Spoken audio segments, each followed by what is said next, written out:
सिंह राजा अपने सिंहासन पर विराजमान हुआ। उसकी गर्जना से पूरा जंगल कांप उठा। सुनो मेरे जंगल के प्राणियों, मैं तुम्हारा राजा हूँ और मेरी रक्षा करना तुम सबका फर्ज है। अब से हर दिन एक जानवर मेरे भोजन के लिए खुद ही मेरे गुफा के सामने उपस्थित होगा। अगर ऐसा नहीं हुआ तो मैं पूरे झुंड पर हमला कर दूंगा। जानवरों में खलबली मच गई। यह तो एक तरह की नियमित बलि थी। डर के मारे सबने सिर झुका लिया। इस तरह हर रोज एक मासूम जानवर शेर का भोजन बनने लगा। एक दिन चंचल और टेढ़ी नदी के किनारे बैठी गहरी सोच में डूबी थी। अगले दिन लोमड़ियों की बारी थी। चंचल, कल हम में से किसी एक को शेर के पास जाना होगा। यह तो बहुत बड़ा अन्याय है। अगले दिन चंचल और टेढ़ी दोनों शेर की गुफा के सामने पहुंचे, लेकिन वे बहुत उदास और चिंतित लग रहे थे। क्यों रुके हो? आ जाओ, मेरा भोजन बनो। मगर तुम दोनों क्यों आई हो? मुझे तो बस एक की जरूरत है। महाराज, हम दोनों आपकी सेवा में उपस्थित हुए हैं, लेकिन एक बहुत बड़ी मुसीबत आ गई है, जिसके कारण हम दोनों आपके लिए पर्याप्त नहीं होंगे। मुसीबत? क्या मुसीबत? बोलो जल्दी। महाराज, जंगल में एक नया शेर आ गया है। वह हमें पकड़कर ले गया था और कहा कि वह असली जंगल का राजा है। उसने हमें छोड़ तो दिया, लेकिन इसलिए कि वह आपसे सीधी लड़ाई करना चाहता है। क्या? एक दूसरा शेर?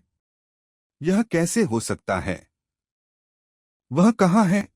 महाराज, वह जंगल के दूसरे छोर पर उस गहरे कुएं के पास रहता है। उसने कहा है कि अगर आप में हिम्मत है तो उससे मिलो। अपने राज्य को चुनौती देखकर शेर बौखला गया। वह चंचल और टेढ़ी को साथ लेकर उस कुएं तक पहुंचा। लाओ, मुझे उस कायर को दिखाओ। मैं उसकी खाल उधेड़ दूंगा। चंचल ने शेर को कुएं के पास ले जाकर कहा, महाराज, वह रहा। उसने इसी कुएं में अपना डेरा बना रखा है।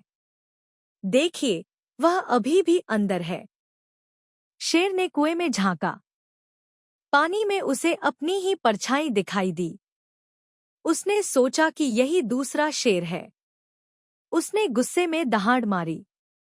कुएं से उसकी आवाज गूंजकर वापस आई, जिसे उसने दूसरे शेर की दहाड़ समझा। तुम्हारी हिम्मत कैसे हुई मेरे जंगल में आने की? गुस्से में आकर वह कुएं में अपने दुश्मन पर कूद पड़ा। जैसे ही वह पानी में गिरा, उसे एहसास हुआ कि यह तो उसकी अपनी परछाई थी। लेकिन तब तक बहुत देर हो चुकी थी। कुआं गहरा था और शेर तैर नहीं सकता था। वह डूब गया। चंचल और टेढ़ी ने कुएं में देखा और राहत की सांस ली। देखा टेढ़ी, अहंकार और गुस्सा हमेशा इंसान की सबसे बड़ी कमजोरी होती है। हाँ चंचल, तुम्हारी बुद्धि ने आज पूरे जंगल को एक तानाशाह से मुक्ति दिला दी।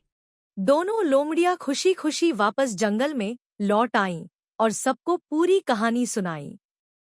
सभी जानवरों ने उनकी बुद्धिमानी की सराहना की और जंगल में फिर से शांति और खुशहाली का राज्य स्थापित हुआ।